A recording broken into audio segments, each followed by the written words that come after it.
I believe that storytelling has the power to transform our lives in the most fascinating and unexpected ways.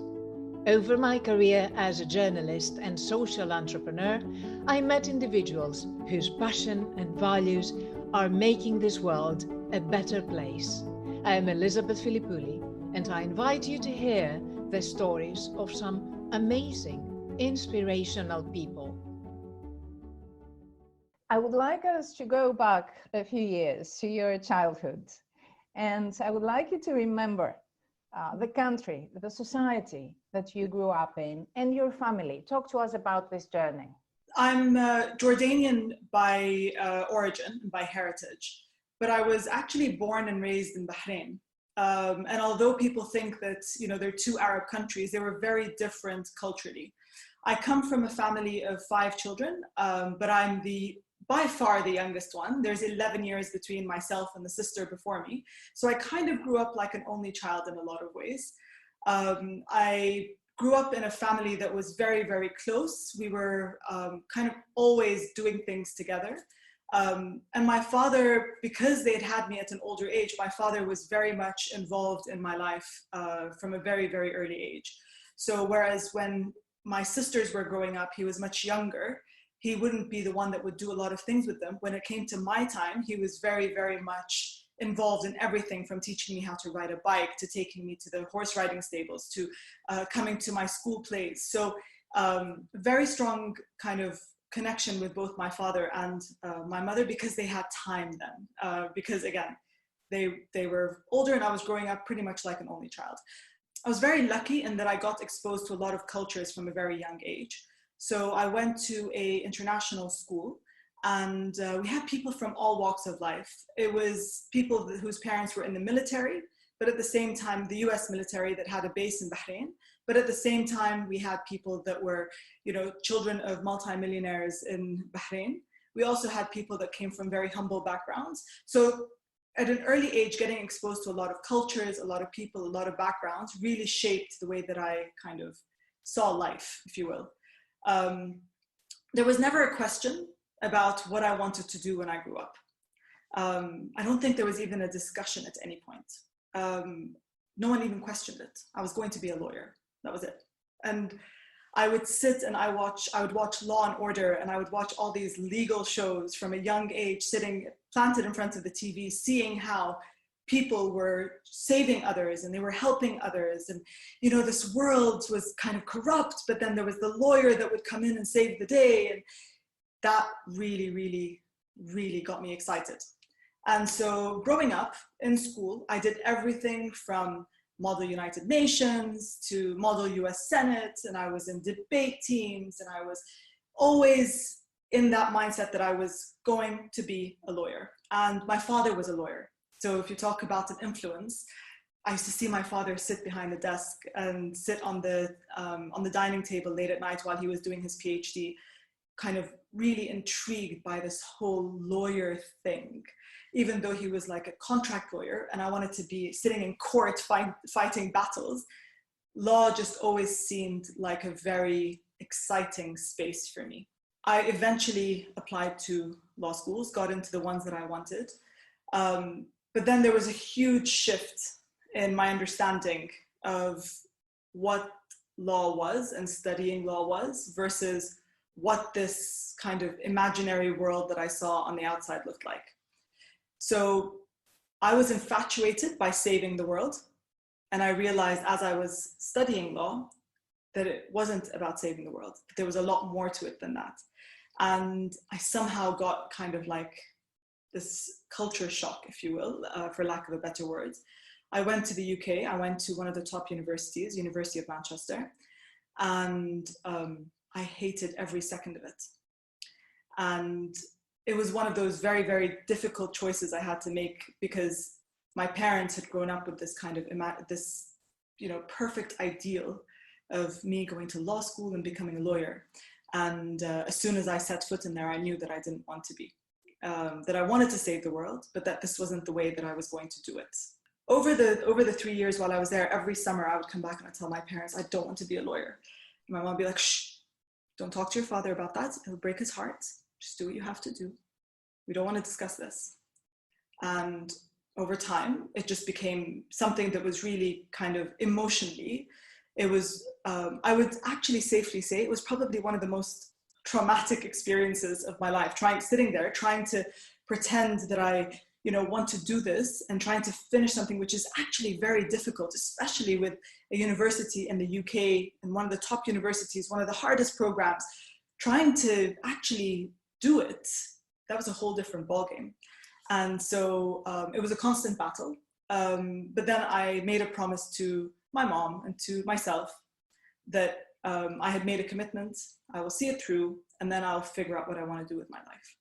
What was it that fascinated you? Did you, I mean, you described before how you remember your father sitting at his desk and working on his PhD and being the lawyer. Do you remember any specific words from him or any specific incident that really stayed with you? Which, of course, it was, the child, Helen. So it's a different way, an entirely different way, how we view things and how we idolize things. And sometimes, we aggrandize situations, yeah. But I do hear you, and I can understand why, the favorite, youngest daughter who's been, looked after and pampered like, an only child, and she looks up to her dad and she wants to become a lawyer. But try to think of a specific incident. And then I would like to stay a bit, because I've been, again, through a similar situation. I did my bachelor's in German literature, which I hated. And I felt, like I could have done something that really resonated with me. But I do see that there can be a contrast between what we study, especially as a first degree, and then what we actually do in life. Yeah. And we can elaborate on that because I have other questions for it. But first, if you can think of a specific wording or incident, and then let's talk about this contrast, because I think many people, young people and people who are heading towards their studies, especially, their basic degrees, they are wondering, is this what I'm going to do later on in life? When I would see my father going to work, I wouldn't say that there was anything specific every day that I saw. But what I would say is his demeanor in general, he was strong. He was always strong. He was like an unbreakable human. And anything that faced him, anything that came along the way he would think about it, the way he would, use logic, the way he would take anything and actually twist. And I know it's not necessarily, the way people want to live, but being able to, excuse the terminology, but manipulate the truth in a way to make it all work, And I think that's what always fascinated me about the logic and the way a lawyer would think. And to this day, I always think about what would a lawyer do? How would a lawyer position it? And actually, it still influences a lot of my discussions today, because I've always got that kind of both sides, devil's advocate type of thing. Always, which actually also ties into empathy a little bit, because automatically you're thinking of both sides. So I always used to see him do that. And I used to see him do that with everything. At home, I would see him on phone calls. I would see him at work. And then there was so much respect for what he did, to such an extent that, the rules that applied in the company, he was in oil and gas, very, very hardcore kind of like really tough environment. But for him, everything would just open up. Like they would always give him leeway because they valued him so much. He was a contract lawyer and everyone looked up to him so much that he could never do wrong, because every time he wanted something, it would happen because they respected him so much, And I think that's something that really, I used to see that. And, walking into the office, so Helen Al Uzaizi's daughter, and then they would hold my hand and I'd go into his office. It was like a nice big office. And so these kind of things always made me feel like this is such a powerful job, powerful position. You're in a position of really kind of in control. And he was always in control, he always in control. And I loved that. I loved seeing that. And when he was working on his PhD, I used to see like the dedication that he would have night after night after night. So he would go to work and he would, you know, come back, spend time with the family. He always used to like cooking, like not cooking, but like making sandwiches. He used to make the best sandwiches, do his little sandwiches, sit there, watch some TV for a little bit. And then you'd wake up at 4 o'clock in the morning and there's my dad kind of riding away and working really late at night. And I just had so much respect for his work ethic, you know? What you're mentioning could be like a double sword, as in, you know, either an intimidating, very powerful, very, you know, imposing father figure, or someone who's a father who at the same time empowers and encourages and prompts his daughter to excel. Clearly, I mean, from your course and your journey in life, it was the second, the latter. But who was that encouraged you to emulate his example? Was it your mother? Was it himself? I mean, mine was a very encouraging one. Actually, you'd be surprised. One of the things that now I see looking back, they didn't do anything, actually. They gave me space. I mean, I don't remember them ever, neither my father, nor my mother, nor my sisters, nor my brother, no one really interfered in anything. No one helped me touch my books when I studied. No one helped me with applications for university. No one told me where to apply. No one told me what to do. No one told me what subjects to choose. I think I was quite fortunate, I think, that I had this kind of, I wouldn't say vision. I would see things and I would do it on my own. But they gave me space. So I was allowed to do anything I wanted. And I wasn't really judged on what I chose. And sometimes I think, was it because they didn't really understand what I was doing? I was doing IB in school at the time, which was a foreign concept. This is, you're talking back in 96, 97, 98, you know, where IB was still very new. So I don't think they even really grasped what I was doing. But even when I was younger, I would come home from school and I would bring out a blackboard and I would repeat everything the teacher had said. And they would just sit and watch, you know, and they just always thought I knew what I was doing. And as long as my grades were coming in okay and I wasn't getting in trouble and there were no alarm bells, they let me go. And so that was all it was. It was, as long as there are no alarm bells, as long as you're doing what you got to do, just do it. And that freedom actually gave me a huge sense of responsibility as well. So there are two ways that you can kind of make someone feel responsible, right? You can either tell them what to do and hold them accountable and be tough and, you know, all these, there are various leadership styles. And their leadership style as parents was to give me space. And that made me feel like I was fully accountable and responsible to myself. But I also felt this feeling of I can't let them down because they're giving me so much. And they weren't giving me so much in terms of material things that today's parents think is important in terms of activities and things. It was that they were giving me so much trust. And I never felt like I was being judged. I never felt like I was being watched or monitored. I don't even think they looked at my report cards, to be honest. So I think that's a very big part of how I grew up and which stays with me today. It's even in the way that I live today with my kids and with work and stuff like that. So it's definitely carried through this whole kind of give enough guidance and leadership, give someone the tools. So they gave me all the tools necessary and trust. But I knew that if I ever broke the trust, I would be in deep, deep trouble. I knew that if I didn't do what I got to do, my dad always said actually something. He's like, you have one priority in life, school. And that was when I was in school.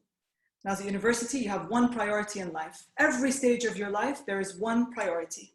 And you won't be able to succeed if you sit there and you have a lot of priorities. You can have secondary things, but you have one priority. And that was that was always like the word that came in. I think that was one of the biggest things. So you talked before about, this gap between your classmates, and some of them were coming from very wealthy families, and then others were coming from poorer backgrounds. And perhaps this gap, this contrast, inspired you or motivated you or planted the seeds that, you know, later on in life you would dedicate yourself in improving or eliminating injustice. Of course, I mean, from your platforms, the way that you could influence and you can influence things, and there are many ways that you're doing that, but we'll get to that afterwards. Was there any specific story? Because of course we're talking, you mentioned Bahrain, and you mentioned that, you know, not all Arab countries, of course, are the same. Jordan and Bahrain and the UAE, or, you know, Lebanon, they all were going through and are going through their own different, you know, realities, individualities, politically, economically, socially. So was there any specific story, or in your immediate ecosystem, something that influenced you, if you can remember, of a specific incident? One of the things that influenced me the most when it came to people was our summer holidays. And not just my summer holidays, but all my other friends' summer holidays. And I think it's something that people underestimate, just how much of an impact the summer holiday concept has on children. I remember growing up, I was, like I said, in the first few years of my life, I was surrounded by extremely wealthy people. And my father always used to tell me, Helen, we are not them. They might have their yachts and their helicopter pads in their gardens, because I came home one day crying, saying, Baba, why don't we have a helicopter pad in our garden? And he said to me, just so you know, this is how much I earn. I'm an employee in an oil company. I make this much. From now on, you're going to use my ATM, and you're going to take out the money, and you're going to see exactly how much money it costs to live. And you'll understand why we don't have a yacht and we don't have helicopter pads in our garden. All right. So it was always very clear to me that I wasn't like those people. My father was never wealthy, very good, very comfortable, got a good life, but definitely not rich. And then I had people with private jets, and the daughter of the king was in my class, and the daughter of the bank owner. And so all of these things in the summer all came out.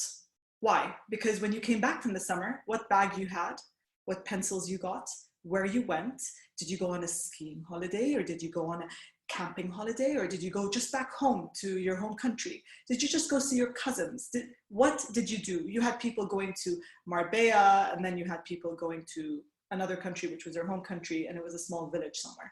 So the summer holidays was always, when you came back, who were you going to be? And at the same time, on the other end, I would go to Jordan, and I was coming from the Gulf, where this perception was that I'm this spoiled brat that was coming in from the Gulf, who all these people, everyone there is rich. So there was this kind of leaving Bahrain for the summer, going to Jordan, and then going to Jordan, and everyone thinking that I come from this crazy life, crazy world, and trying to not let it get to me. And so I did go through years where I was just showing off about things that just really were unimportant, you know, to my friends in Jordan, because I had to keep up this kind of like image of what living in the Gulf was all about. And then I would go back to Bahrain after the summer, and I would have to make sure that I got all the right things so that everyone thinks and knows that I, you know, went and had this amazing holiday. So that was something that was kind of constant push and pull between these two worlds. I think my parents recognized that at a very early age. And so what they started doing was, instead of just going to Jordan for the summer, they would start planning these kind of like family holidays. They were always very simple, but they sounded good enough for the Bahrain people. So yes, I went to London for the summer, and, you know, fine, we didn't stay in a fancy hotel, we rented an apartment, but still I was able to kind of keep up so that I can, you know, blend in with the right people. But that always made me kind of aware not to hurt the feelings of the people that were just going home. And over the years, I became a lot more aware of what it is that makes people feel uncomfortable. And you could notice when people came back from the summer, they would kind of like, you know, a lot of them would start lying about what they did, and you could tell, you could tell. And I started to feel bad for them. So I would always make sure that like I would, I was always friends with everyone. I was never one of those people that was just friends with a certain kind of caliber of people, or certain people with a certain kind of financial status at all. Because a lot of my closer friends were the ones that were the simpler ones, because I felt with them, because I was stuck in these two worlds and I belonged to both, and I got it. And I think this is where, again, I use the word empathy a lot in just what I feel is very important. This is where I developed a sense of empathy, because I know, even if it wasn't when I was younger, growing up, I started to understand just what a difficult position I was in. And I later blamed my parents. I said, you guys put me in such a tough position, because I wasn't that rich, but I didn't know what to do. I didn't know how to handle it. And it was overwhelming seeing all these people with like 5 cars, and, it was too much for a young child. And so that's something that till today sticks with me. And actually, a lot of times, even till this day, when people ask me, tell me about growing up, I would say, my parents were never rich. And it's like I have to kind of justify something to myself, because that is what shaped me in a lot of ways. That merging of two worlds in a young child really affected me. Resonates with me a lot. I went to a public school in Greece, it was a mixed model, a blended model. So it was publicly owned, but privately funded. Okay. And so it was a very similar case to what you're describing. You would find there, children, and when I was attending it, it was just girls. So you would find, girls from very wealthy, very rich families, celebrities, daughters, etc. And because it was at the same time one of the, best public schools, you would find children and girls who were coming from very poor backgrounds. And this is because their tuition fees were funded by, the private donations that the school was receiving.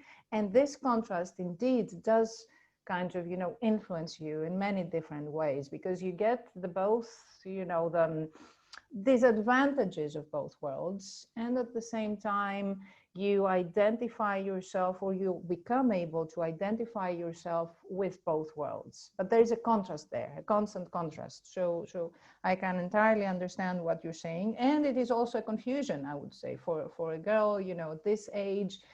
Where do I belong? Do I belong to this side because I make friends with girls who come from very poor backgrounds, or do I belong to that side because, again, I'm having, girlfriends and they come from, very rich families? So it can be a bit confusing. It was, I'm just going to add to your point just very quickly. I remember going to some of my friends' houses and not knowing what the food that was on the table that was being served was, because it was just something that was way out of my league, Yeah, and actually it accentuates the financial and the economic difference, because I remember some of my classmates were clad in, super branded clothing, and they were carrying, expensive bags, and some of them would wear, the expensive watch of their moms. Yeah. And then you had my other classmate, and her mom had to, do some, cutlery sales to be able to support the family financially. So it was such a mix, which at the time was confusing, but of course later on in life you draw so many messages and so many lessons from it, which inform what you become. So let's move on to your career then. And so you didn't like law, but you did it, and you completed your degree, 3 years in the UK, and you fulfilled the mission, or you stood up to the duty that the family had bestowed upon you. Let's go to, after you take your degree, and you're now satisfied, and your parents are also satisfied, so everyone is kind of happy. What are the next steps for Helen? What happens next? So my degree wasn't even as clean cut as it sounds. So even earning that degree was a roller coaster ride. I failed in my first year. I didn't know how I would get back. I didn't know how to tell them. So I had to lie to them, and I had to go back to England and resit the exams. And I remember sitting in the bathroom in the university hall, waiting for my results to come out, because it was just pass fail in the first year. I just needed to pass. Just lots and lots of ups and downs all the time. And then eventually got it done. And I remember going to Jordan and telling my mom, I'm not doing this. And I think it was either a Monday or a Tuesday, but this is important just to understand the timeline. She says to me, fine, you know what? I can't control you. You want to do something else? Go ahead and do it. But you have one condition. On Sunday, if you don't have a job, then you need to go to that training contract job that you have landed at XYZ law firm. That's it. That is it. We didn't have Google. We didn't have anything. We didn't have, barely had mobile phones, no WhatsApp, nothing. And here's this, I was very young. I was 19 still. And there's this young girl in Jordan. I'd never lived in Jordan before. I was just kind of plugged back into Jordan because my parents always felt that Jordan was the right place to start your career because you can get married from Jordan. And the plan always was that you work for a couple of years, you get married by 24, and then you have children, and that's your path. So here I am, plugged into Jordan, barely spent any time there, barely know anyone, no connections, and I have to have a job by Sunday. I pulled every string on the face of the planet. I went, the first thing I did my hair, I got dressed up, I found all the right people, and I sent this really bland resume to every person I knew, everyone. And my mom did the same, just because she wanted to try to pretend like she was helping me, so that she doesn't look like she's not being supportive. So she sent it to this woman, who then called me on that same day for an interview. And it was at one of the biggest companies in the region. I'll say the name, Aramex. So this HR director at Aramex calls me up. She's like, hi, we got your resume. Can you come in for an interview? I go in, literally all on the same day. This is all back to back, just things happening one after the other. And life works in really mysterious ways because all the pieces fall into place when you least expect them. So I go into this interview and she says to me, listen, I think you're amazing.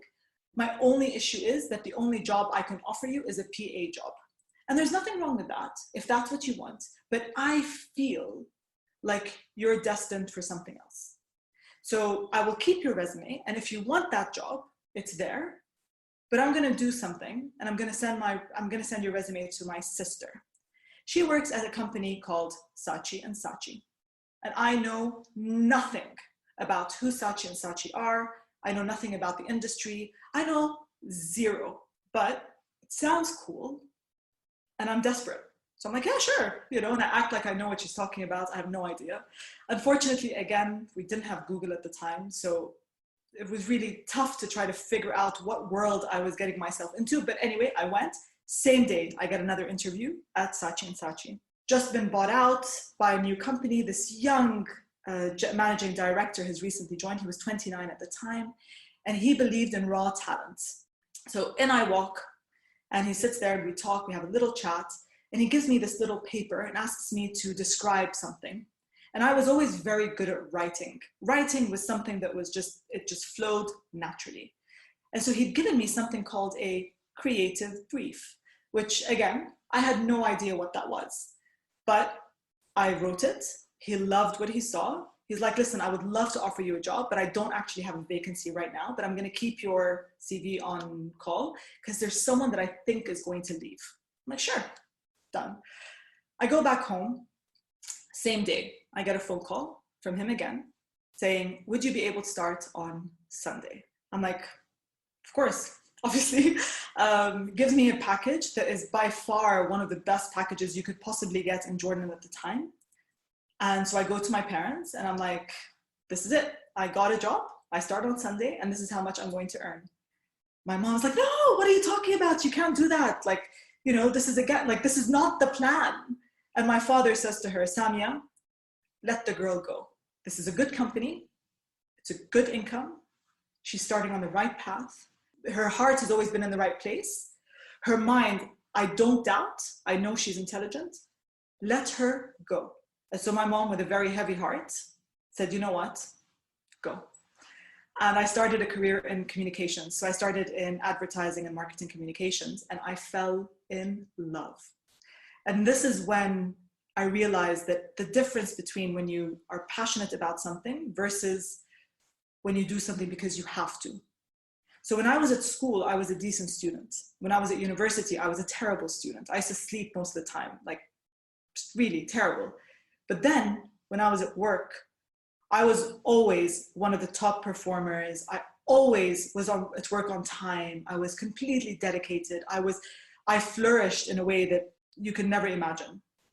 And so I did that industry for about 8 years. I was handling some of the biggest accounts. So the first 2 years I was with Saatchi, and then I was headhunted for a company called Young and Rubicam, which again is one of the WPP companies. And by the age of 28, I was deputy country manager and had an awesome team. I was working on brands like EMAAR and LG and Porsche and Lamborghini and the national carrier and IPOs and the airports in Jordan, and just all the biggest accounts you could possibly imagine, I was working on. And I built a network that was amazing. And I was really intrinsically loving everything I did every single day. And it showed. It showed in the way I presented myself. It showed in the way that I worked. It showed in the way my career kind of just, like every 6 months, I would get promoted. Every 8 months, I would get a new job. I would get a new client. I would get new responsibilities, new team, all the time. And so today, I always tell everyone, when you love what you do, you'll shine. And you can't force that. That's something that really is just too deeply ingrained in you, and you can't change it. I guess a question that comes to mind for a young woman who's starting in this career in communications, which is a different realm to, what she studied, because it's law. But somehow, because the universe, as we say, conspires to help us. Sometimes it conspires to hinder what we do, but perhaps to the better. Yeah. But she finds herself in an industry which is the industry that she's going to flourish in. She's going to utilize her talent, her passion, her dreams, everything to become the best in a very organic way.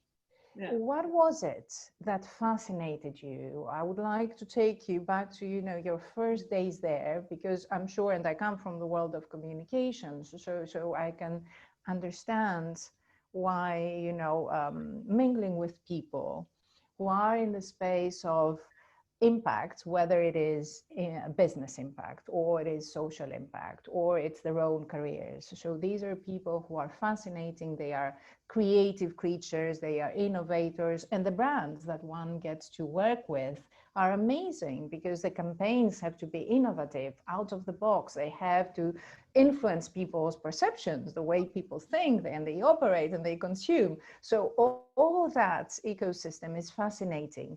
But I would like to take you back there. And again, I think I'm going to ask this question, which every woman that has started a career or, has advanced with her career or decided to do something else has in her mind as a question mark.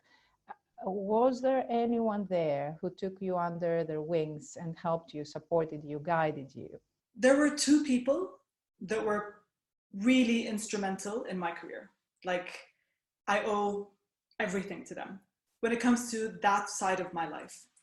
One is the first boss I had that actually gave me that job. I was not qualified for that job. So the first person that offered me the job at Saatchi and Saatchi, I was not qualified for the job, but he saw potential and he gave me this opportunity. And I remember he was the nicest, but the toughest boss I have ever had in my life. We used to have faxes at the time, and he used to have to check every fax before we sent it out. And he would return every single document 7, 8, 9 times. He didn't care for the dots, the consistency, the language, the spacing, the font, making sure that every piece of work that came out from my computer, my desk, was perfect. And so he taught me the importance of attention to detail. He taught me the importance of how you present yourself and how to be meticulous and how to really take your time. Fine, you can do things fast, because I was really, really quick. I was one of those people that would type, and I'd like write the perfect creative brief. But he made sure that I learned the importance of how people perceive you and how people receive your work when you present it halfway or when you present it really, really well done. Now, I'll tell you, this actually affected me negatively later on in life in some ways, but this absolute meticulous kind of ownership of your work really shaped everything else in my career, number one. Number two, he handed over one of the biggest accounts in Jordan to me, which was the biggest telecom company. I was 20 at the time. I was a young child. But he gave me this huge responsibility, and he would put me in front of some of the biggest, kind of like the CEO of Fastlink, or Zain Fastlink at the time, Zain Telecom now. And it was scary, very scary, but very liberating, because it gave me this kind of belief in myself. So he was the first one. And the second one was my next boss, who was the CEO of Y&R.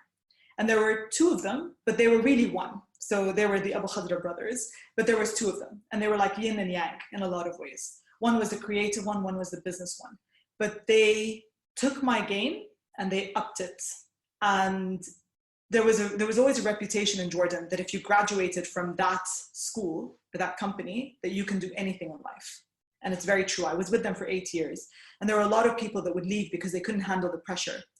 But the pressure was tough, but their trust in me was just, again, I think this is something that you'll find all throughout my life. Like, I thrive best when I'm given space, you know? And so they were really tough, but at the same time, they gave me space. And it was constant, like upping my game. You know, every time I thought I knew what I was doing, they would give me something bigger. Every time and that constant challenge, it's like they had me, they protected me, so I couldn't get it wrong. So even if I did get things wrong, they were there to kind of just really protect me when things didn't go so well. And there were a lot of times when things didn't go so well. I've had major mess ups, and I've had major issues, and I came this close to getting fired a lot of times because things slip. But they always believed in the core of who I am and what I'm capable of. And I remember one time he was like, "You're too smart for your own good." And I was like, "What do you mean? How's that even possible?" He's like, "Because you think you can get away with things. You think you can just quickly rush things. And this is where your mistakes happen, because you are too quick, that you kind of just want to get things done. You get too bored, so you want to get things done." And so they understood my psyche, which really kind of made me feel safe. So these two, at that stage of my career, they were my guardian angels, I would say. And I've had lots of guardian angels along the way, but they were two of my guardian angels for sure. Would you also call them mentors? And would you say that you learned from them as in emulating their leadership examples? I would say later I had mentors. I was too young for them to be mentors at the time. So mentoring is a give and take kind of relationship. You have to, but at that point I was just really taking and learning. So they were more like coaches. Do you know what I mean? And sometimes people don't see the difference between the two, but they were more like my guides, my coaches, my teachers, people that I kind of looked up to, and really like my respect for them was just like through the roof. So I wouldn't say they were mentors per se. Later, definitely I had mentors along the way. Do you remember any specific campaign that you had to handle?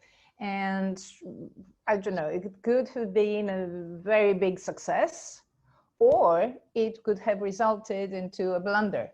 And something that also was a blow in your confidence, because we want to be real, right? And because we learn through failures and we learn through setbacks. So I would like you to share this. Oh my God. If only I could tell you how many times things went wrong.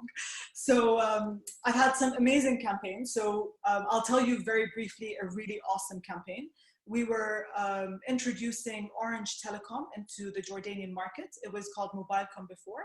And there was a lot of negative perceptions for political reasons against Orange.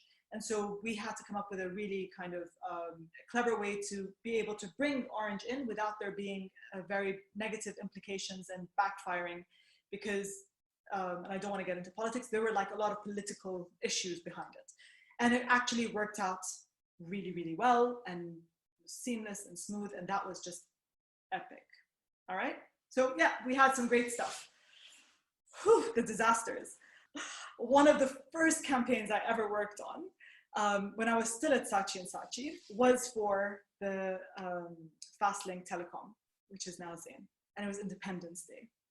And if you'll remember, I said I'd never grew up in Jordan. I wasn't really connected to Jordan. So Jordan to me was just this kind of like foreign concept. I still quite new. I didn't really know how many sides there were on the star. And Jordan has this big star on the flag, right? And for Independence Day, Zain Telecom, Fastlink, wanted to do this massive double page spread, which is in the center of the newspaper, all of the newspapers with a Jordanian flag in full size. And someone of the designers had decided to do a dummy flag, which had the wrong star, which was in all the newspapers. And yeah, I almost got fired that day. All of the newspapers had the wrong star, which was actually, again, a controversial star in the Jordanian climate. And you woke up in the morning and all the newspapers had these massive Fastlink logo with this big flag. Before we got to the office, we got a call from the CEO's office saying, every single person that worked on this ad in my office now. Literally turned up in like, I don't think we even had time to dress up. We were so scared. And that was a huge disaster. Another time we had an annual report that was going out because it was a board meeting for Royal Jordanian and all of the apostrophes were missing. The file got, something happened and all of the apostrophes were missing and the board meeting was tomorrow. And so I spent 36 hours in the office trying to figure out how do I fix this problem. And so I got a calligrapher to come in and try to do it all manually. I got those tracing paper things to try to see if we can trace all the apostrophes. This is a big annual report. And then I came up with this idea and said, okay, since the books have not been bound yet, at the time printing was on plates. It's like, can we do plates of just the apostrophes and put the paper back in and reprint? And everyone said that it was a crazy idea. It was impossible because it's not going to work. And I was like, just trust me. I have no other choice because I will get fired. There's a board meeting happening. And luckily it worked. But I've got so many of these kind of close calls. But I think these are all the things that kind of you remember. And these are the things that make you stronger and make you learn. And each one of those actually changed systems in the company. So when we messed up the star, there was a system that was implemented in the company, so that never happens again. And then when the apostrophes thing happened, a system in the company was implemented, so that never happens again. So I was a guinea pig, and I created a lot of awesome systems because of all of my blunders. And I guess it's the way to go in life. I mean, we cannot avoid mistakes. Perhaps the best thing that can happen to us is have open ears and listen to, other people's advice, our mentors' advice, and perhaps learn from them, their mistakes and try to avoid replicating mistakes that have happened in the past. But there's no way, absolutely no way, and sharing that also from my own experience, that some blunders are not going to happen. And the best that we can do is to just try and find ways to correct them, just find ways, to learn from them and not repeat the same mistakes again. 2 new ones. Absolutely. There's always room for new mistakes. Yeah, exactly. So When I met you, which I think was in 2012, when we had our event in Jordan, you were the CEO of Mowgli Foundation. Am I right? This is how we met.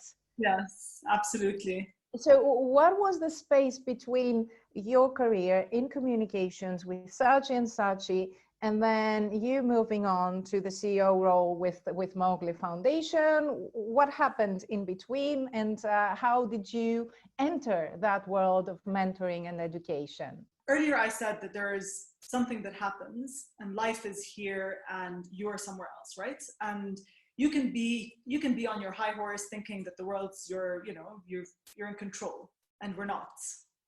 And as soon as we realize that we're not in control and we let life kind of just take its course, you start to understand that your journey is not always how you see it. So I was doing great. My career I was flying high, had the nice car, the whole works. And, but I was so I was so ingrained in my own kind of career and my own personal achievements that the world around me didn't really exist. So my father, who you probably have figured is actually a very kind of big part of who I am, got sick. And it wasn't one of those things where, I kind of realized, oh, my father's sick, so I need to actually spend more time with him. No. I was so consumed by myself and my career that my father got sick. He would go in and out of hospital and I wouldn't really see him. And I would be the one that would call up my friends to get blood donations, and I would go and get the blood from the blood bank, and I would go late at night. So I would do my duties, but I never thought that my time was limited with him. And I always took it for granted. And 7 months later, he passed away. And it was probably one of the kind of most difficult things I've ever had to experience in my life, not just because of the loss of a father, but because of my attitude towards him in terms of my appreciation for him. Listening to his stories, which growing up, I used to go, not again, not another one of those stories. I wish I had that chance to hear his stories again. And so what happened was he passed away in August. I was in denial for a while. And then come October, I just collapsed. And so I went to the CEO of EMAAR, and I said, listen, guys, I can't do this anymore. I'm a shell of who I am, and I can't even look at work. So I quit. And they're like, don't quit, give it some time. If you want to take 3 months off, 6 months off, whatever you need, just don't quit. And I said, no, I know I'm on this planet to do something else. I can't be this person anymore. I can't be this person that is sitting there selling Porsche Panameras to people that don't have money, that are taking out loans, that are living this lie, because I know that there was a reason why my dad gave me this freedom, the reason why my dad believed in me. It wasn't so that I can do this. And so I gave 3 months notice, and in December I decided I left. And I kind of didn't know what to do, and I didn't have a plan, but I was given an opportunity to be involved in an orphanage, a place where youth over the age of 18 that were no longer considered orphans had nowhere to go. And I was blessed in that the Queen of Jordan was actually was the chairperson of that nonprofit. And so I started doing some work there, freelance work and volunteer work and things like that. And there was an event for all of Her Majesty's nonprofits. And I was invited to go there, and someone saw me at that event, and they're like, what are you doing? Why are you here? And I was like, I've just quit my job and I still don't have a plan. And they're like, why don't you come and join us at the Jordan River Foundation? So-and-so is leaving, and we have a post for fundraising and international relations. And with your marketing background and your connections and your personality, I think you'd be perfect for it. And I was like, sure. I had no plan. That's how I kind of stepped into that world, because I then took on the role of international relations and fundraising for the Jordan River Foundation. And it was also one of the first times that I was exposed to social impact, because they had various projects, but the one that resonated the most with me was going into communities and working with community-based organizations giving people in those communities microloans and teaching those CBOs how to operate those loans, and seeing the impact of what $700 can do for a whole entire village that has 5,500 people. People that used to have to travel for 2 hours to get to get some bread for their homes, we're now being able to get bread, which would cost less money and take less time and less effort. Schools, the teachers weren't turning up, and how do you get the teachers engaged? And all of this stuff started to, how do you get delinquent youth back into the community through entrepreneurship and educational programs? And all of this started to kind of, like it all made sense when I joined advertising. It all just sat and it all just fell in, and I was home. And it finally felt like I was where I needed to be. I was where I belonged. And so that's kind of where the shift came in terms of my mindset, my heart, my passion, and my kind of understanding of this is why I studied law, because I wanted to save the world, right? And that this was how you do it. You do it through impact. And then the Mowgli thing just kind of, again, everything fell into my life. One of the things that I've learned over time is that the more you let life flow, the more it falls into place. And I'm not saying it's easy to let life flow, but the more you let life flow, it just falls into place. So my family was moving to Dubai, my children and my husband at the time. And I was determined to move to Dubai and not work because I needed a break and I wanted a break. But the day I resigned from the Jordan River Foundation, I was contacted by a headhunter in in the UK, a woman named Petra, of all names. And the company that my husband at the time was moving to Dubai for was called Petra. All these pieces started to fall into place in the most bizarre way.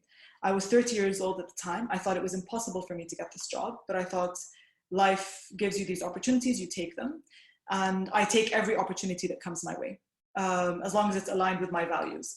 And so this came along, 8 interviews later, psychometric tests, blah, blah, blah. I got the job, and that's how I kind of got into the mentorship, entrepreneurship thing, which was also really very much a part of my work with the Jordan River Foundation as well, from a programs perspective. When we met again, which was a few years later, and I think we met again in Dubai when we both were speaking at this family office event in the same panel, actually, talking about women in leadership and social impact. You were on a project which, I mean, I remember you wearing this fantastic scarf, which was embroidered, and it was done by Palestinian women. And I was, so admiring it. And you said, well, Elizabeth, this is a project which is, I'm been working on for, I don't know, a couple of years at the time. And it is about promoting Palestinian women who are creating those scarves and selling them, right? So you went on a career which was about social impact. At the same time, you had your family and your children, and you were juggling 2 worlds at the same time: the personal life and bringing up your children, the social impact life, and supporting other women and youth through education or through connecting them with finances, with money. And I would say a 3rd life, because you have also been an amazing athlete. I mean, I've always been admiring how, this woman is does everything at, a champion's level. I would definitely not say champion's level. And so the organization that you mentioned, I'm not the one that founded it. I'm involved in it as an advisor and all of that stuff. So just to kind of, I don't necessarily I'm not fully owning all of these projects. Do you know what I mean? I offer what I know best, and I support. So that's how I stay involved in a lot of different things. My main kind of career the past 5 years has been in entrepreneurship and education, primarily for youth and women and things like that. The children thing, I mean, I think when you're a mom, you really don't have a choice but to make it work. So would I say that I do it perfectly? Not. Thank God my girls are still doing well. But I definitely think that that's just something that comes naturally. And then the athlete thing, I'm definitely not a champion by any means, but it was something that always, I was the least likely to ever be in sports. When I was in school, I used to be the girl that would walk so slow that the teacher would say, Helen, just stop. Just come home, just leave, because this is taking too long. Because I would walk with my friends and chat for the 1 mile run. I wouldn't even try to run it. And then I went to university, and when I came back, when I went to Jordan, training or exercise was just about vanity. I needed to get that nice stomach, and I needed to get those muscles and all of that. And so that's all I did, really. I went to the gym. And then at the same time that my father passed away, and then I had this kind of work revelation, and just everything was falling apart. I was, I think, 30 years old. Not that long ago, ignore the gray hair. But it's, I hit rock bottom. And I think people that don't understand what happens to you when you hit rock bottom are in denial. Rock bottom is a beautiful place. It is the most liberating thing when you recognize it and you're able to kind of adapt and adjust and learn and reinvent yourself. And so I was at rock bottom, and you mentioned mentors, and I had this beautiful woman who is still one of my mentors. I was in such a bad place that I couldn't even sit and have a conversation with anyone without tears rolling down my face. If someone asked me, what do you like? I didn't even know. I was so lost. I was so consumed with being the wife and the mom and working with this, having this career. And I was so much a people pleaser that I'd lost myself in the process. And at the time, everyone thought I was doing amazing, but inside I was just broken. And so I would sit with my mom, and she would say, hi, how are you? I'm like, I'm not doing well.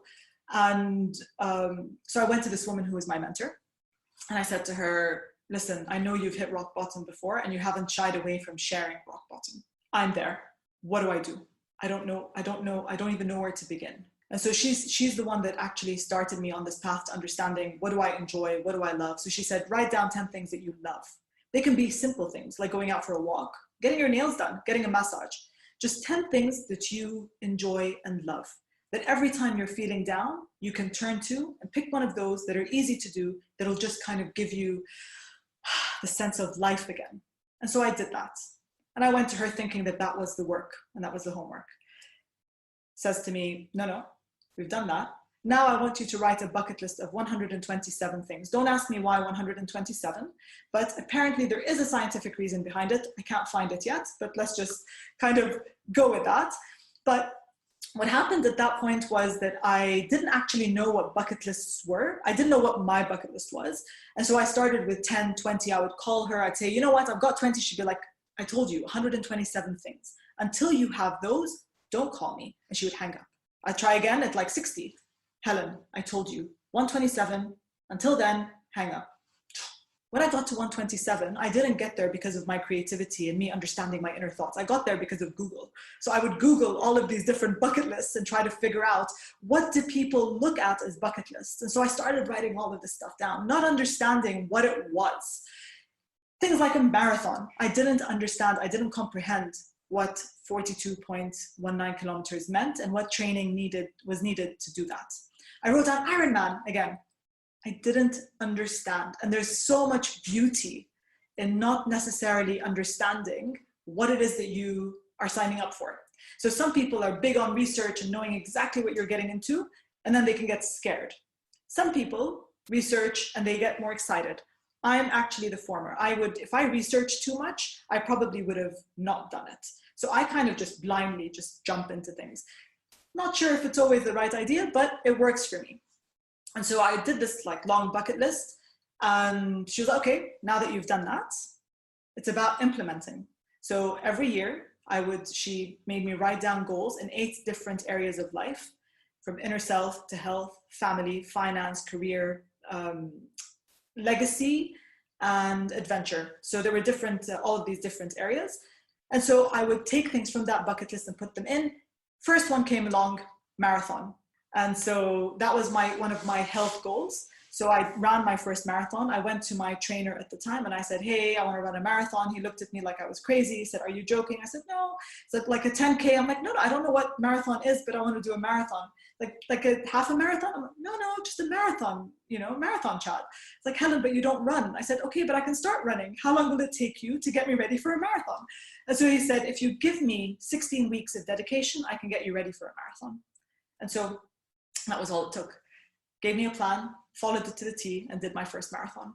And that's when I realized just how important the discipline of this part of life is to you, and the impact it has on everything else. So because I was training, I had to wake up very early because I had work and I had my girls. I would wake up very early, which meant I slept earlier, which meant I also ate less and I ate better. And it just, the impact it had on everything in my life, my brain was just so much clearer all the time because I was out there running for 4 hours, or training for 3 hours. And all of a sudden, my thoughts were clearer. My skin got better. My energy was better. And that's when I became, I wouldn't say addicted, but it became just an intrinsic part of who I am in my life. And as soon as I was done with the first marathon, I thought, okay, now I want to do a triathlon. I didn't know how to swim. I didn't know how to cycle.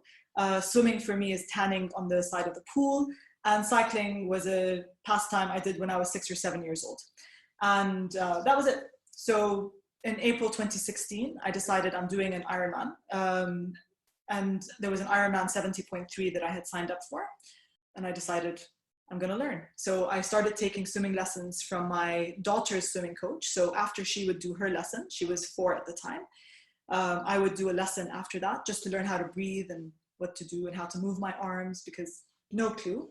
And then I went to the cycling track in Dubai and I rented a bike from a bike shop. And I said, can someone teach me how to ride a bike? They looked at me like I was crazy, but hey, it worked. And I started cycling. And this was April 2016. And I broke my foot, my ankle somewhere in the middle in October. But I did my first half Ironman in Dubai in January 2017. So again, 7 months of training, learning how to ride a bike, learning how to swim, running, breaking my foot, breaking my ankle, and completing a half Ironman. The joy of crossing a finish line, because it's like this culmination of all this work day in and day out. And it's a reminder that everything happens in small bits. So no one can jump into a triathlon overnight. It's all about small steps every day, and over time, you develop the endurance. And I said something earlier about perfection and my first boss making sure that everything was all about perfection. And that was something that really stopped me from doing a lot of things, because I always needed to make sure that I was perfect. If I went out, I had to look perfect. If I presented something, it had to be perfect. If I said something, it had to sound perfect. And during my endurance sports journey, I realized that it's progress over perfection. And so that's something that has really I've taken that into everything in my life. And I'm not saying that I'm a slacker now. I still do my best. But now I'm a lot more comfortable with things being less than perfect as long as I'm moving forward. And all these small steps every day really can help you get to that finish line. And I've had races that have gone really well. I've had races that have gone really bad. I've had races where I felt strong. I've had races where I felt weak. But all of them have one thing in common. There's grit, there's resilience, there's endurance, and there is a stubborn person behind there making sure that she completes what she starts. And then that finish line feeling of crossing over to the other side that says, you know what, whatever it is, you've done it. And that's something that just everyone's got a finish line. And it's whether it's a book that someone's writing or it's a project that someone's working on. But those small progress pieces every day, whether if someone's writing a book and you write 50 lines a day, that's progress. And then you cross that finish line and all of a sudden it just all you feel at peace all over again, So yeah, that's how I got into this athlete thing. And it's, I definitely wouldn't call myself an athlete. I would just say that I'm a very, very stubborn girl that likes to do crazy things and believes in doing the impossible. Where everyone else told me that I was crazy, I thought, you know what, I don't care. I'm going to try anyway. What was your daughter's reaction? Were they being supportive? Were they being, questioning or doubting? How did they handle that? Because it is fascinating, I find, to have a mother who is stubborn, goal-orientated, adventurous, and it can trigger, this double feeling or feelings rather. From one point of view, or, someone could say that a young girl would be like, oh my God, my mom is amazing, I want to so be like her.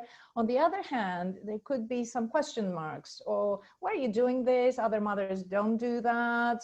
So what was the reaction that you had from your girls? So at the time, I would say they were too young at the beginning. So when I first did my first marathon, my younger daughter has just turned a year old, and the second one was around 4 years old. The real kind of understanding of what I do came the last 2 years. And as they see, I have a medal hook thing that has all of my medals. I've done like 22 triathlons in the last couple of years. And I've done, climbed a couple of mountains, and they've seen that. And I have a thank you from the King Hussein Cancer Center for when we raised funds by climbing Mount Kilimanjaro. And the first time I realized how proud they are is when their friends came over, and I overheard my older daughter telling her friends, this is what my mom does. Look at this, come, let me show you. And I used to have this huge sense of guilt. So when I went to Kilimanjaro, I wrote on note cards every single day, I wrote them little letters that my mother-in-law would read to them, because I was consumed with this huge sense of guilt that I was leaving them for 12 days and I didn't have any phone or any connection or anything like that. And that's when I realized that what I was doing was actually creating a positive impact, and that they were proud of me. But what's even better is they started coming and doing their thing called Iron Kids. So they would come and they would run. I wouldn't even ask them to do it, right? They would. So the first time I said, do you guys want to try it or not? They're like, yeah, But then every year they remind me that they want to do it and they want to have a medal like mama. And my older daughter, yesterday, we were talking about skydiving. So I've done skydiving and things like that. She's like, yeah, when I grow up, I want to do skydiving as well, as soon as I can. I'm like, I'll take you, And yesterday I took them skiing at Ski Dubai, and they were like, we want to do more of this stuff, and I want to do horse riding like you, and I want to do this like you, and whatever. And I tell them, you guys have to decide for yourselves what you want to do, and I will help you kind of explore as much as possible, but tell me and I'll take you, and you can try it, and you have nothing to lose. And then my older daughter actually did a triathlon a few months ago with two of her friends. They did this relay and they came in first place. And again, yes, I'm sure that it's not always positive, because sometimes I wake up at 3:30 in the morning and go out cycling at 4 o'clock or 5 o'clock. And I know they wake up sometimes and they're like, where's mama? And they see that my bike is missing and they know that I'm out there. But the pride, just the way they talk about me to their friends and to each other, and the way they hug me when I come in from a race, and when I come home with a medal, they're like, oh my God, mama, you got it, da, da, da, da.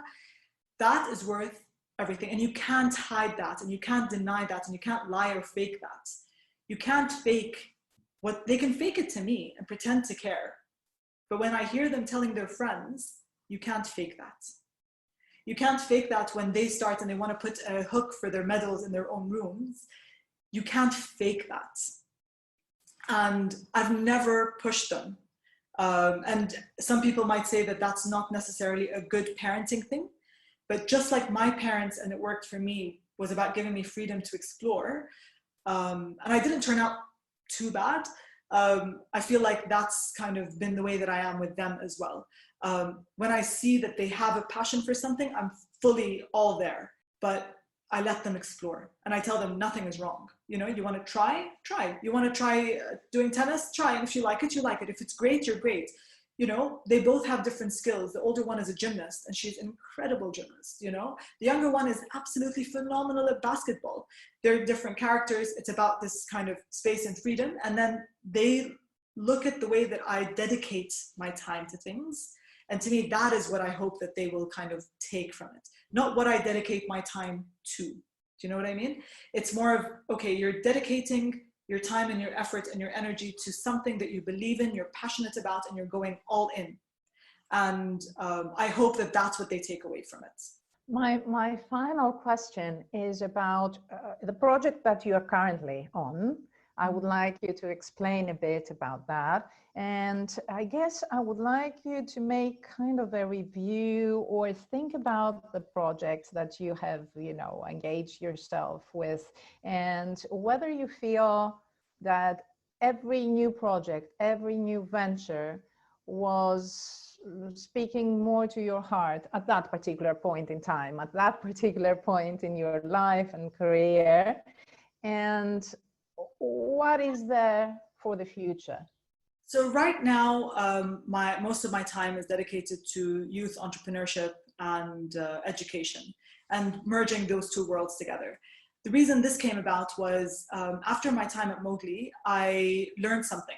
And I learned that most of the entrepreneurs, their biggest challenge is not in writing a business plan.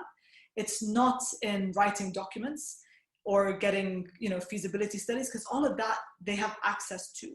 It's about the skills that they needed and the resilience and the grit and the creativity and the teamwork. And a lot of it was life skills, or people will call soft skills. And I realized that those are the things that they were having challenges with.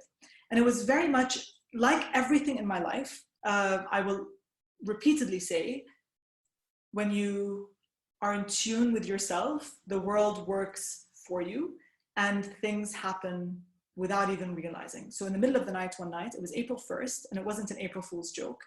I was on Twitter and I saw something from an organization called Kid Backer, which invests in children's ideas. And it was just done. Within 15 minutes, I was out of bed. I was on my computer. I was researching youth entrepreneurship programs, kids entrepreneurship programs. I was like, you know what? This is it. This is it. Because kids' skills and their personality and their values are all, as adults, they're all kind of ingrained in us from even younger than 7 years old. So why are we not even addressing this? If with the youth unemployment rates and all the issues that we have in the Middle East and North Africa, and all these educational challenges, and we're saying entrepreneurship is the key to fixing a lot of these issues, why aren't we working with kids? That's where the future is. And so within my birthday is April 5th. So April 1st, I saw that tweet. April 5th, I had signed an MOU with the Silicon Valley-based program that does kids entrepreneurship. And the rest is history. I've been doing that for the past 5 years now. Also created our own program called Future Entrepreneurs, which is a digital version of the program. Working with schools like GEMS, so integrating entrepreneurship education into the curriculum, doing it from grades KG to grade 12, which we have implemented. As of this year, we've actually created an entrepreneurship center within the leading school in Dubai, Gems World Academy. And really it's really taken off in terms of, when I first started, again, everyone thought I was crazy because they didn't really understand it. Now people get it and people understand its value. Actually, now I would say there's a bit more of a cluttered space. But fortunately, because we were the first to do it, we still have that, first mover advantage. And I've implemented the programs everywhere from refugee camps to IB schools, to public schools in the UAE, public schools in Jordan, youth organizations, and the feedback all throughout has been phenomenal. And the change that you see in children all throughout has been phenomenal, from refugee camps to top IB schools. So Gems World Academy is one of the top schools, if not the top school in Dubai. And I've worked in the Gaza refugee camp in Jordan. And so if you see the difference between the two and the impact and the feedback and the kind of uptake from the kids has been the same. So that's what I do today. When you complete every challenge, are you thinking about the future? Are you having, a new vision or a renewed vision? So I would say that education has always been there, and I hadn't realized it. And because even when I was in school, when I did IB, my school project, what my IB project was actually the importance of play in the education of a child. And I'd never made the connection. I was so, in my own world, I'd never made the connection. But I think when you're young, you kind of know, and you're driven by something. So education is my life. Like there's no longer a change in that trajectory. And I do have a vision. I'd love to build a school, and I've got the concept of the school, and I've got the whole, everything kind of in place, just waiting to make it happen. Because I believe in the power of education. I get really frustrated with people that try to change the past when we know that it's really, really difficult to do that, and it's so much harder to do. And so I believe in kind of creating a new future. And I think education is the only way to do that. Education at all levels. And so for me, education, if you want to say my original mission from when I was a child to save the world, my original mission of making the world a better place, and the original passion I've always had for education, I think that is what I'm going to do for the rest of my life. Different shapes, different forms. And one of the things that I find is, yes, you close a project, you finish a project, and you start a new one. But there's always something, a piece of you that goes from one project to another. And I don't think that you can ever really let go and kind of close off different parts of your career or your life. So my communication career, actually, it transcends all of them. My work with the Jordan River Foundation, it goes through everything. It's just every time you do something, it kind of like just you're building and building and building one step over the other and one piece over the other. So my next project is going to be a culmination of everything I've done so far, but maybe a little bit better. And then the one after that, maybe a little bit bigger. And so that's how I see, the future. I don't necessarily know where it's going to go, but I know one thing for sure is my heart is always going to lead the way. My head is always fully engaged. I'm always thinking with my head. I'm always using my mind, trying to figure out how to make it work. But I'm definitely driven by my heart. And it comes through, I think, in everything that I do, because I don't do anything with anything less than full passion. And some people will argue and say, passion is overrated. There are books written about passion being overrated, and, how people talk about passion. And I'm not saying that passion is the only driver, but I think the more you explore and the more you connect with yourself. So I meditate every day, and I have a very spiritual side of me that kind of I don't really talk about much. But I think what this has done is this has helped me connect so much with myself that I now know what it is that makes me tick. And if it doesn't make me tick, I'm not going to do it. And that's kind of how I've chosen to live the rest of my life. You have a very international career, international experience. Do you think that women in the MENA region in particular are challenged by any specific problems, issues, social, cultural or other? Or do you think that more or less all women, whether they're based in the US, in Europe, in Africa, or Asia, the Middle East, we are being challenged by roughly similar issues? I'm going to say something that might be a little politically incorrect and might be a little kind of controversial if someone wants to see it that way. But I think both men and women and the roles of men and women have changed so drastically over the years that both men and women are challenged. So I think men are just as challenged as women by being able to continue to kind of have this, I'm the protector, I'm the family man kind of role, where life has changed over the years, but they still have grown up. And this is everywhere. This is in Europe, this is in the Mediterranean, this is in the US, this is in the Middle East. Men are conflicted between, am I the provider, or am I the man of the house, or am I the supporter of my wife and her career, or my girlfriend or my partner or whatever it is. So I think men are also challenged, right? And I just need to get that out of the way. Women have been put in a very difficult position because, first of all, we had nothing. Fight. get all of this kind of, start getting this power and start being put in these positions. And then, okay, but we also want to have families. And then you hit a certain age where you can't do that anymore because, you know, just biologically. And they're like, oh, okay, but, and so there's this constant, I think, battle between the identity of the man and the woman. I think there's a lot of pressure on women to fight the battle of the gender. So women that are in positions are given these reins to fight a battle for the gender in general. Not everyone wants to fight it, and not everyone wants to do that. But I think, for me, I think it's more about kind of understanding what is it that you truly want. And for me, women's rights or empowerment is about choice. It's not about, you know, taking on, I mean, I get a little bit, and I understand quotas, I get them, I understand their necessity, but I get a little apprehensive when people say, yeah, you know, we commit to doing 30% of our, I don't know what, to be senior level by 2022. Because it's not always about that. It's about choice. And it's about choosing what it is that you want to do for your life.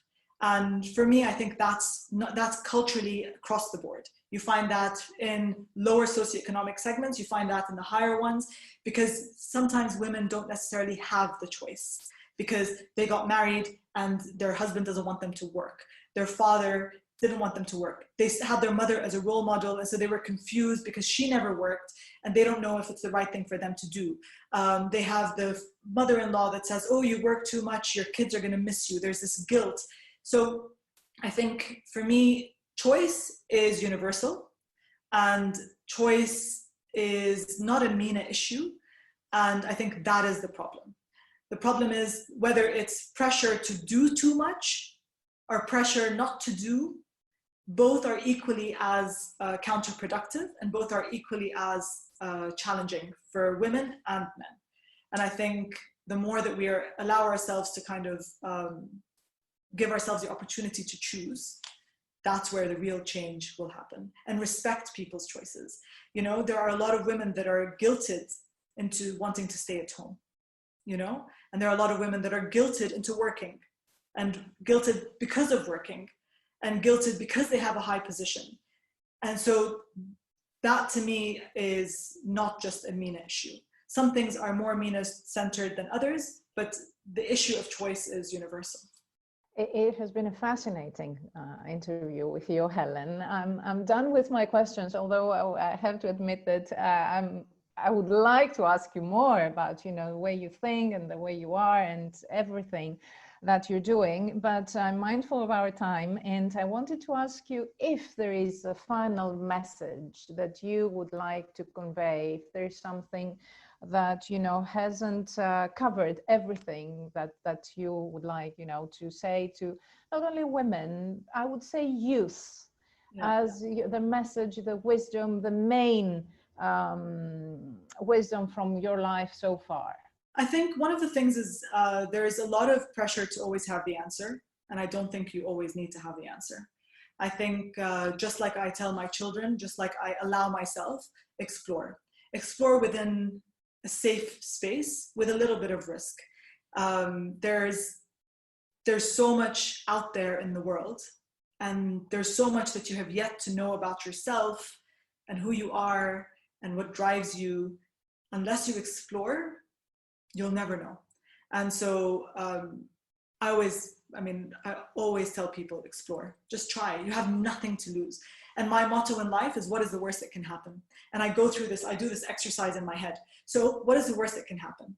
And I give myself that answer. Okay, and then if that happens, what is the worst that can happen? And then I take that and I go 5 or 6 steps into what is the worst that can happen.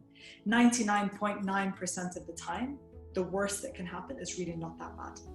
And it's not something that I wouldn't be able to get out of. And so I go in and I try. And I think that's where youth, children, adults, women, men, just keep exploring. And then one day, the world will fall into place. And even in that place, keep exploring.